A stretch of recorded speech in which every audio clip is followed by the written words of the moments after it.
اگر آپ نے ابھی تک ہمارا چینل سبسکرائب نہیں کیا تو ابھی سبسکرائب کریں اور بیل آئیکن کو کلک کر کے ہماری لیٹسٹ ویڈیوز کے بارے میں اپڈیٹ جانیں۔ اما بعد فاعوذ باللہ من الشیطان الرجیم بسم اللہ الرحمن الرحیم فبظلم من الذین هادوا حرمنا علیہم طیبات أحلت لهم وبصدهم عن سبيل الله كثيرا وأخذهم الربا وقد نهوا عنه وأكلهم أموال الناس بالباطل وأعتدنا للكافرين منهم عذابا أليما لكن الراسخون في العلم منهم والمؤمنون يؤمنون بما أنزل إليك وما أنزل من قبلك والمقيمين الصلاة والمؤتون الزكاة والمؤمنون بالله واليوم الآخر أولئك سنؤتيهم أجرا عظيما آمنت بالله صدق الله مولانا العلي العظيم وبلغنا رسوله النبي الصادق الأمين ونحن على ذلك لمن الشاهدين والشاكرين والحمد للہ رب العالمین۔ اللہم صلی علی محمد وعلی آل محمد کما صلیت علی ابراہیم وعلی آل ابراہیم انک حمید مجید۔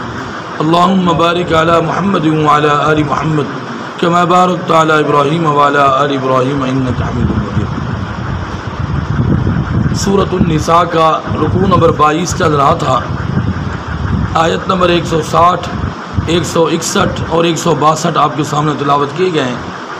یہ چھٹا پارہ ہے اور پہلا پاؤ ہے۔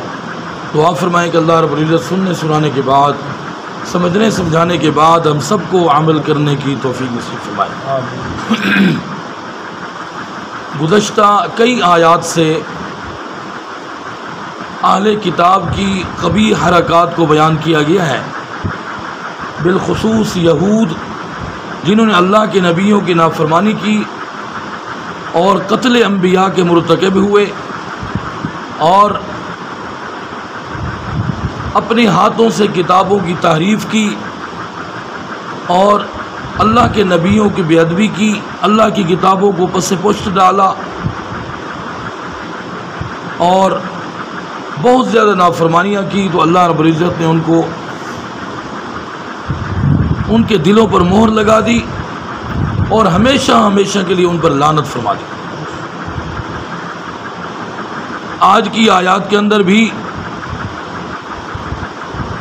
اسی بات کو آگے چلاتے ہوئے اللہ رب العزت نے فرمایا فَبِظُلْمٍ مِّنَ الَّذِينَ هَادُوا حَرَّمْنَا عَلَيْهِمْ طَيِّبَاتٍ۔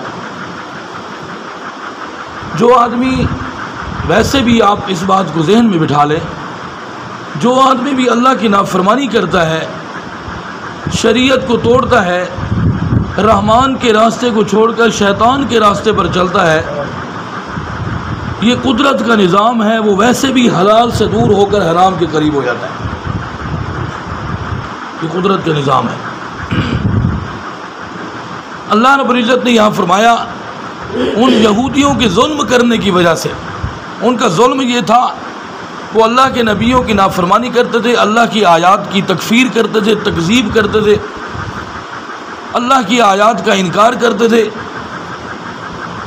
تو فرمایا ان کے اس ظلم کرنے کی وجہ سے ہم نے ان کے اوپر حرمنا علیہم طیبات، پاکیزہ چیزوں کو ہم نے ان کے اوپر حرام کرا دی، احلت لہم، جو ان کے لیے حلال کی گئی تھی، حلال کردہ چیزوں کو ان کے لیے حرام کرا دیا گیا اور ان کے اوپر حرام ہو گئی۔ وہی بات ہے کہ اللہ نے حلال سے ان کو دور کر دیا اور حرام کے قریب کر دیا۔ جو ایمان والا ہوگا اس کو حلال اچھا لگے گا، جو بے ایمان ہوگا اس کو حرام اچھا لگے گا۔ میں نے پہلے بھی ایک واقعہ سنایا تھا، میں کوئٹہ میں رہتا تھا تو ایک آدمی میرے پاس آیا، بڑا دیندار آدمی تھا، باشرہ تھا، نمازی تھا، تو کہنے لگا میں بہت پریشان ہوں، آپ سے مشورہ کرنے کے لیے آیا ہوں۔ میں ایک بہت بڑے افسر کا ملازم ہوں اور وہ بلوچستان کا بڑا افسر ہے، تو اس کے گھر میں اس کے جو مہمان آتے ہیں، بہت بڑا مہمان خانہ بنا ہوا ہے، ایک بڑا حوض بنا ہوا ہے، نہانے کا وہاں انتظام ہے اور اس کی خاص خدمت میں رہتا ہوں، کہتا میں اتنا پریشان ہوں کہ وہ مجھے کہتا ہے کہ پانی لے آؤ، تو میں گلاس کو اچھی طرح دھوتا ہوں، کلمہ پڑھتا ہوں، بسم اللہ پڑھتا ہوں، 3 مرتبہ دھوتا ہوں، پانی اٹھا کر لے جاتا ہوں تو وہ مجھے ٹھڈے مارتا ہے اور گالیاں دیتا ہے، تو نے گلاس کو صحیح نہیں دھویا۔ کہتا ہے کہ اللہ گواہ ہے، ہم نے قبر میں جانا ہے، تو کہتا ہے کہ اللہ گواہ ہے کہ میں اسی گلاس میں واپس آتا ہوں، پیشاب کرتا ہوں، پھر اس کو نیچے گراتا ہوں، پھر اسی گلاس میں پانی لے کر جاتا ہوں۔ کہتا ہے بہت اچھا پانی تھا۔ کہتے مہمان آتے ہیں، مجھے کہتا ہے حوض کو دھو، میں حوض کو 3 مرتبہ دھوتا ہوں، کلمہ پڑھتا ہوں، صاف کرتا ہوں، اچھی طرح صاف کرتا ہوں۔ جب وہ مہمان آئیں وہ بھی نہاتا ہے، وہ بھی مہمان بھی، وہ جب چلے جاتے ہیں مجھے گالیاں دیتا ہے کہ بالکل بیکار تو نے دھویا۔ کہتا اسی حوض میں میں نے پھر پیشاب کیا ہے دھونے کے بعد، پھر وہ نہایا۔ کہتا بہت اچھا حوض تھا۔ تو میں اتنا پریشان ہوں، یہ نوکری ختم کر دوں، کیا کروں؟ میرے تو ایمان کی بات ہے، ہر چیز اس کو حرام اچھی لگتی ہے، حلال کوئی چیز اچھا نہیں۔ یہی بات قرآن مجید نے یہاں فرما دی ہے، جو دین سے دور ہوگا، شریعت سے دور ہوگا، رحمان کے راستے کو چھوڑ دے گا، اس کو حرام اچھا لگے گا، شیطان کے راستے پر اس کو حرام اچھا لگے گا، حلال اچھا نہیں لگے گا۔ یہودیوں پر نافرمانی اور کفر کرنے کی وجہ سے، ظلم کرنے کی وجہ سے ہم نے ان کے اوپر طیبات چیزوں کو حرام قرار دیا جو ان کے لیے حلال کی گئی تھی۔ وَبِصَدِّهِمْ عَنْ سَبِيلِ اللَّهِ كَثِيرًا، ایک ان کی بہت بری حرکت یہ بھی تھی، وہ اللہ کے راستے سے لوگوں کو روکتے تھے۔ اللہ کے راستے سے لوگوں کو روکنا یہ بھی ظلم ہے، اور ان کی کوشش یہ تھی کہ کوئی آدمی اسلام کے اندر داخل نہ ہو، اسلام کو قبول نہ کرے، تو لوگوں کو روکتے تھے اور ان کو اسلام کے خلاف دلائل دیتے تھے۔ لیکن حیرانگی کی بات یہ تھی کہ وہ اسلام کے خلاف دلائل دیتے تھے اور لوگ اسلام کے اندر داخل ہو جاتے تھے۔ وہ لوگوں کو اسلام سے روکتے تھے، دین کے راستے سے روکتے تھے، جناب رسول اللہ صلی اللہ علیہ وسلم کی مجلس سے روکتے تھے، صحابہ کرام سے دور رہنے کا کہتے تھے، لیکن تب بھی وہ ایمان لے آتے۔ تو فرمایا یہ بھی ان کی ایک کبھی حرکت تھی جو اسلام سے، اللہ کے راستے سے لوگوں کو روکتے تھے۔ آج بھی بہت لوگ ہیں جو اللہ کے راستے سے لوگوں کو روکتے ہیں۔ تو فرمایا ایک ان کی کبھی عادت اور ان کا ظلم یہ بھی بیان فرمایا، وَأَخْذِهِمُ الرِّبَا، وہ سود لیتے تھے، سود لیتے تھے، وَقَدْ نُهُوا عَنْهُ، حالانکہ تحقیق پکی بات یہ ہے کہ اللہ تعالیٰ نے ان کے اوپر سود کو حرام قرار دیا تھا، سود سے ان کو روکا تھا۔ وہ سود سے روکے گئے لیکن اس کے باوجود وہ سود حاصل کرتے تھے۔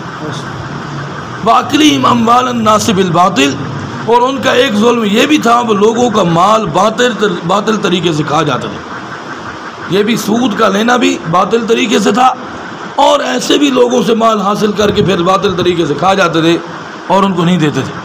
یہ ان کی کبھی حرکات ہیں جن کو اللہ رب العزت نے یہاں بیان فرمایا ہے، جن کی وجہ سے ان کے اوپر طیبات چیزوں کو حرام کرا دے دیے، اور جو ان کے لیے حلال کی گئی تھی حرام ہو گئی۔